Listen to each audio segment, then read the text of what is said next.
¿Qué tal, queridos amigos? Vamos en este momento a iniciar la entrevista con el economista Jorge Calderón Salazar. Él es rector del Tecnológico Universitario Argos.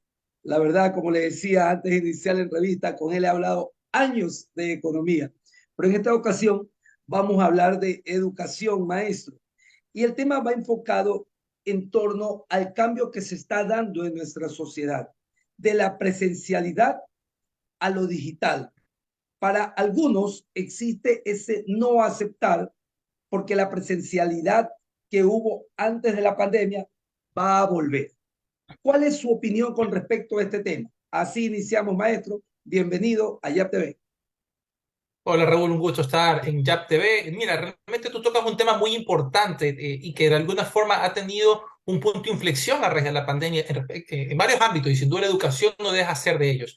Hemos transitado aceleradamente de una educación presencial que la gente, digamos, está acostumbrada a tenerla, tiene sus pros y sus contras, sin duda, a un proceso forzado dado por una pandemia en 2020 que llevó al Ecuador, porque el mundo sin duda está relativamente más avanzado en procesos digitales en la enseñanza que el nuestro, hay que lamentablemente reconocerlo, llevó que el sistema educativo a nivel básico, a nivel medio, superior, se traslade a un ambiente virtual y que también tiene sus pros y sus contras y yo creo que le ha generado muchas oportunidades a la educación en línea como una alternativa idónea para poder educarse. ¿Que hay que mejorar? Por supuesto, todavía hay que ver procesos, hay que ver que los docentes estén plenamente capacitados, adaptar las metodologías de enseñanza, porque no es lo mismo educar a un niño, a un joven, a un universitario de forma presencial en una habitación, en cuatro paredes, en un ambiente lúdico, probablemente hacerlo en un ambiente virtual. Como yo lo digo, el profesor pasa de jugar en su cancha, que es un aula, a jugar en la cancha del estudiante. ¿Por qué? Porque el estudiante puede tomar la clase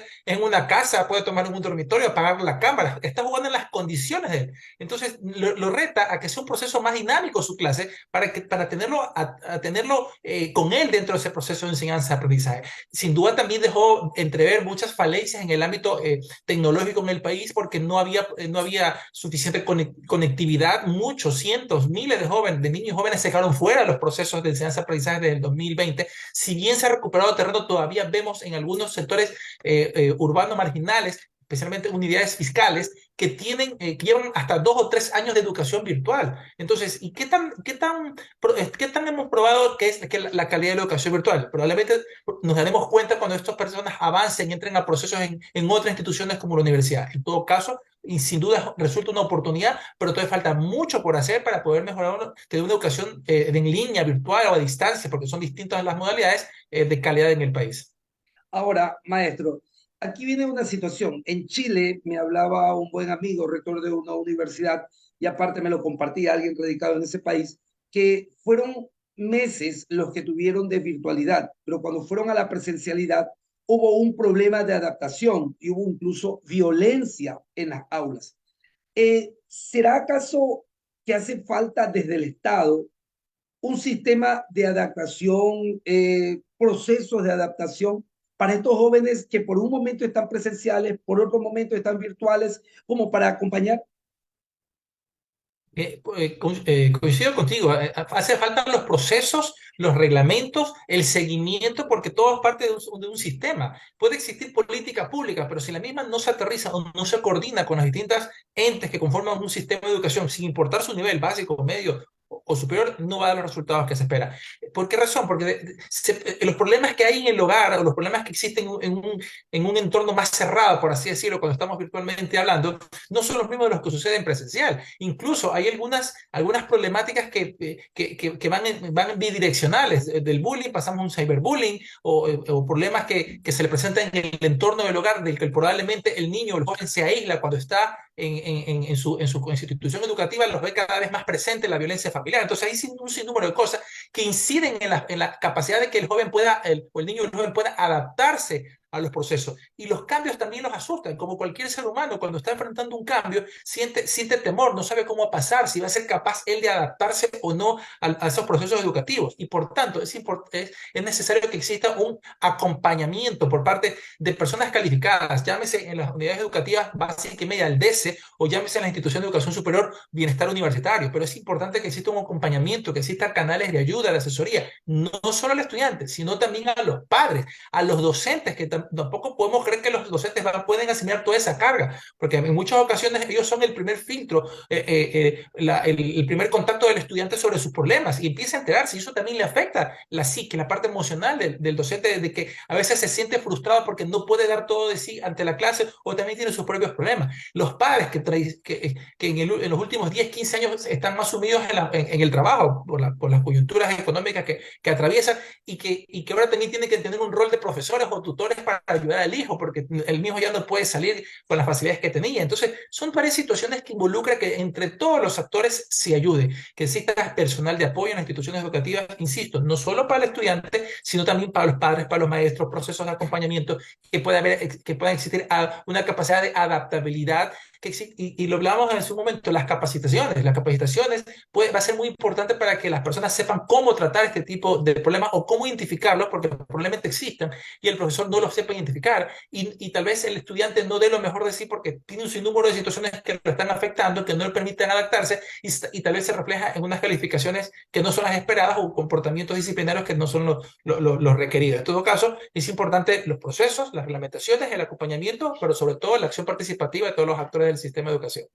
Lo bueno y lo malo de la digitalización de la educación. Mira, lo bueno, yo creo que nos estamos subiendo al ritmo del mundo, y eso es importante. El Ecuador no puede aislarse, ninguna sociedad puede aislarse, y la digitalización es necesaria porque los procesos cada vez son más dinámicos y la tecnología ayuda a eso. Ya no se trata aquí de ser analfabeto de saber leer o escribir, se trata de ser analfabeto digital, es decir, que tenga otros tipos de competencias en el manejo de lo que es TICS, sin dejar de lado lo primero, lo básico que habíamos mencionado, de saber leer, escribir, motricidad, entre otras cosas, pero también involucra ser alfabeto digital en las actuales circunstancias. Entonces, yo creo que es importante. Soledad le permite aumentar su capacidad de logro, no solo cuantitativo, sino cualitativo en la vida. Se puede tener al alcance más conocimiento, que también le obliga a tener competencias para discernir qué conocimiento es válido y cuál no. Contra, te podría decir que tal vez nos aísla un poco, las personas se sumen mucho en la tecnología, pero es también parte de que sepamos manejar esta situación para que el individuo no piense que lo único que está en su entorno es lo digital, sino que también es necesario generar la interacción humana que es propicia, que es necesaria para mantener el rol social que tienen los seres humanos en un contexto determinado. Es decir, no tengo que pensar que mi única canal o cabida va a ser la computadora o el ambiente que existe. Por ejemplo, actualmente se está advirtiendo de los pros y los contras de lo que es el metaverso. Es decir, sin duda una economía, una nueva sociedad que está surgiendo, hay opciones de trabajo, etcétera, pero también puede derivar en que las personas se aíslen más, a cada vez inmiscuirse más en un proceso tecnológico, o estar solo en ese ambiente. En todo caso, yo creo que toda situación de pros y contras es importante rescatar lo positivo, y lo que pudiese verse negativo, darle la vuelta y tal vez verlo como una oportunidad y mejorar. Pero sin duda es algo hacia lo que tenemos que avanzar, y va a ayudar muchísimo a que el ciudadano tenga más y mejores oportunidades. Una forma de hacer enseñanza es ir con ejemplos. Un buen amigo me decía, doy el nombre, don Fernando Navia, decía un día: las aulas de aquí a Dios o 20 años probablemente serán espacios para bodegas, porque pasará lo que ya está ocurriendo en España. Aulas donde hay un profesor, 5 ayudantes de cátedra y hay 1.200 a 1.500 estudiantes. ¿Llegaremos a esas dos realidades aquí en el Ecuador en algún momento? Mira, yo creo que todos los modelos que puedan existir en el mundo son importantes que se los examine, se los evalúe y ver si aplican o no en nuestro contexto. No se trata solamente de coger, imitar y replicar, sino que ver también desde la idiosincrasia, en este caso el aspecto tecnológico, porque si yo voy a tener aulas masivas, es importante que tenga todos los recursos para dar soporte a eso, porque yo puedo 5.000 estudiantes en una misma aula de clase, pero si solo tengo un docente o tengo una tecnología incipiente o mis canales o medios de comunicación no son los adecuados o el soporte técnico o evaluativo no es el propicio, le estoy creando un mal ambiente de aprendizaje y simplemente la persona va a creer que esa no es la vía para educarse y pierde en cambio una oportunidad valiosa que pudo haberlo utilizado para mostrar un mejor recurso.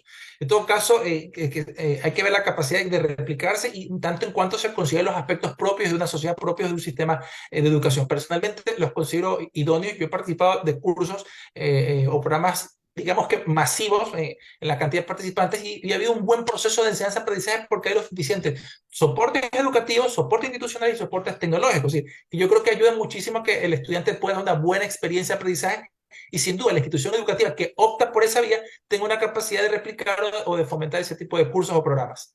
Esta es la oportunidad para que en Ecuador maduremos y aterricemos las experiencias de otros países porque hemos mucho europeizado la educación.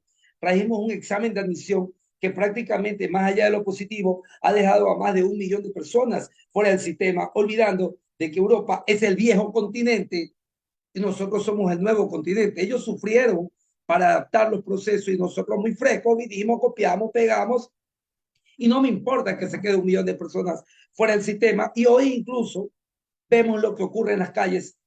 Valga la relación, la delincuencia, falta de oportunidades de estudio, quizás para esos jóvenes que adquirieron quizás una herramienta de vida en la delincuencia. Mira, estimado Raúl, es justamente lo que decíamos. Lamentablemente lo que hicimos fue copiar y copy-paste, como se dice, copiar y pegar, y no lo pudimos asimilar al proceso. Sin duda, tiene que haber niveles de admisión a las instituciones de educación, pero que esto signifique que no tengas oportunidades en otras instancias. Entonces, ¿qué han hecho varios países en ese sentido? Hay personas que entran a la universidad, hay personas que entran a instituciones técnicos tecnológicas, pero ojo, esto no quiere decir que la una sea menor que la otra. Cada una tiene sus capacidades, cada uno tiene sus orientaciones, cada uno tiene sus niveles de estudio. Entonces, yo creo que hacia eso deberíamos propiciar. Acá en el Ecuador, ¿qué se buscó? Ok, solo entran a las universidades y se menospreció, por ejemplo, educación técnica, tecnológica, haciéndola pasar por una de segunda, tercera, cuarta calidad o inexistente. Y recién en los últimos años es que se da un impulso a la educación técnica, tecnológica con las reformas de la LOE de 2018. Entonces, es importante que lo que vayamos a examinar como experiencia en otros países, que sin duda son válidas, porque ya hay una forma de hacerlo, porque lo han hecho por muchos años, porque han ido mejorando, no solo se coja y se pega aquí en el país, sino que realmente se analice y se evalúe. En efecto, tú mencionas, muchas jóvenes, cientos de jóvenes, miles de jóvenes han quedado fuera del sistema de educación cuando pudieran haber tenido otro tipo de oportunidad. ¿Por qué? Porque se consideró la universidad como el aspiracional, que solo tienes que llegar a la universidad para ser un profesional, cuando puedes ser profesional en otras áreas. Cuando si no te llama la atención las letras, no te llama la atención las matemáticas, pero eres creativo, pero tienes actitudes para otro tipo de áreas y por ende profesiones, puedes tenerlo. Pero ¿qué pasó aquí? Se menospreció, se menoscabó las artes, se menospreció todo lo que no estaba dentro del contexto universitario. Si alguien quería hacer gastronomía y quería ser chef, eso es una carrera, eso es una buena profesión, pero se la divirtió mandándolas a la universidad cuando puesta a nivel técnico-tecnológico. Entonces, es un sinnúmero de cosas, pero porque se terminó creyendo que la universidad era lo aspiracional, que si no entras a la universidad no eres nadie. Y así le cerraron las puertas, como tú bien lo dices, a miles de jóvenes durante más de 10 años. Y que sin duda ese joven, si no tiene nada que hacer, ¿qué es lo que va a terminar buscando en la vida? Va a querer ganarse el dinero, porque tiene que alimentarse él, alimentar a su familia, y termina cayendo en lo que penosamente tú has destacado, que es el pan de cada día en los últimos años, la delincuencia, el narcotráfico, porque tiene que haber tiene que tener un modo de vida de alguna manera. No, ojo, no con esto no justifico, pero esas son las consecuencias de coger y pegar los modelos y no revisarlos, no ver la idiosincrasia de nuestra sociedad, que se puede aplicar. Y se dejaron brechas tan importantes que ahorita la estamos sufriendo.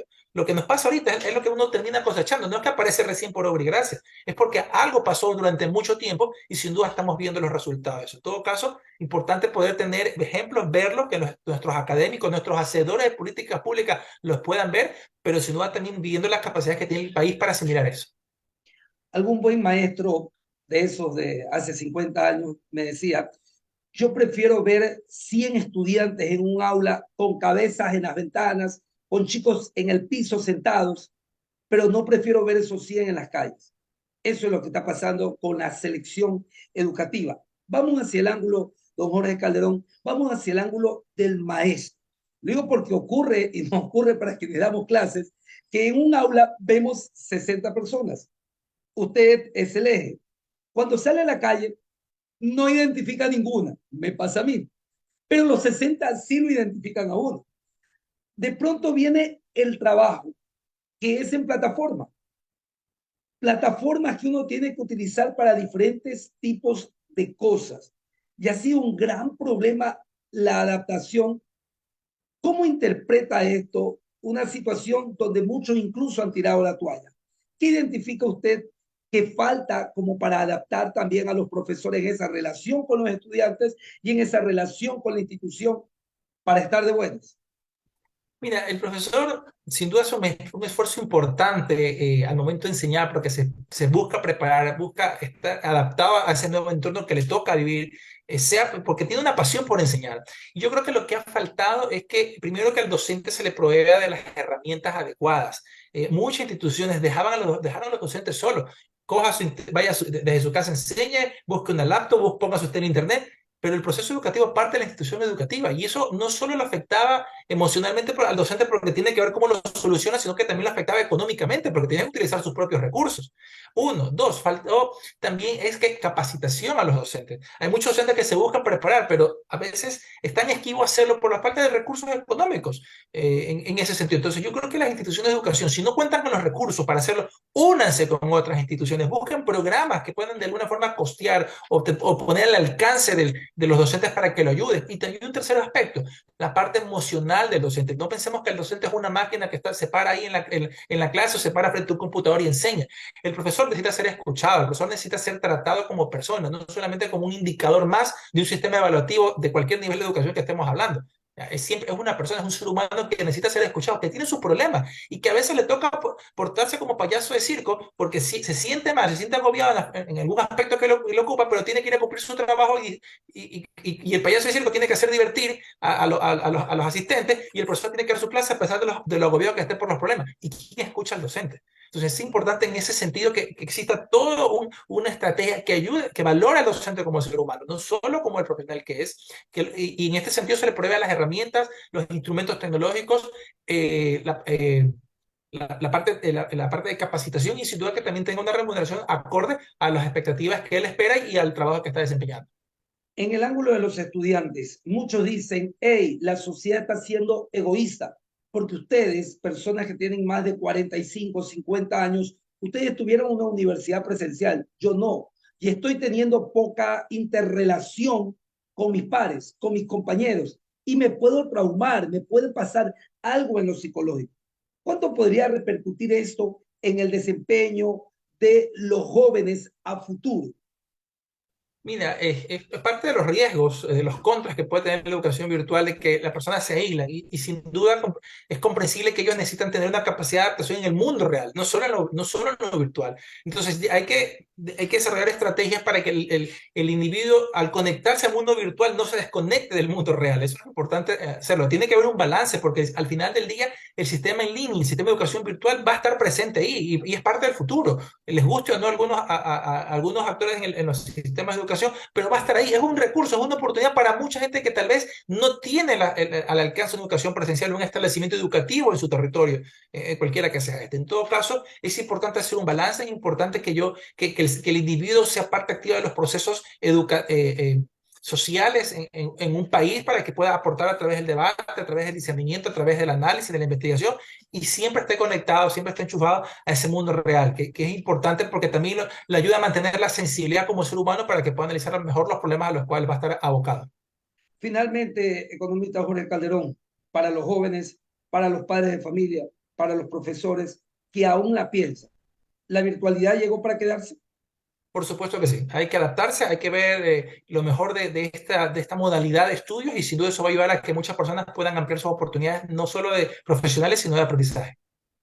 Muchas gracias, economista Jorge Calderón, e insisto, economista, porque con usted siempre ha hablado de números y de proyecciones económicas. En esta ocasión hemos hablado sobre educación. Ha sido un privilegio contar con usted, maestro, en esta ocasión en calidad de rector del Tecnológico Universitario Argos. Un gusto, maestro.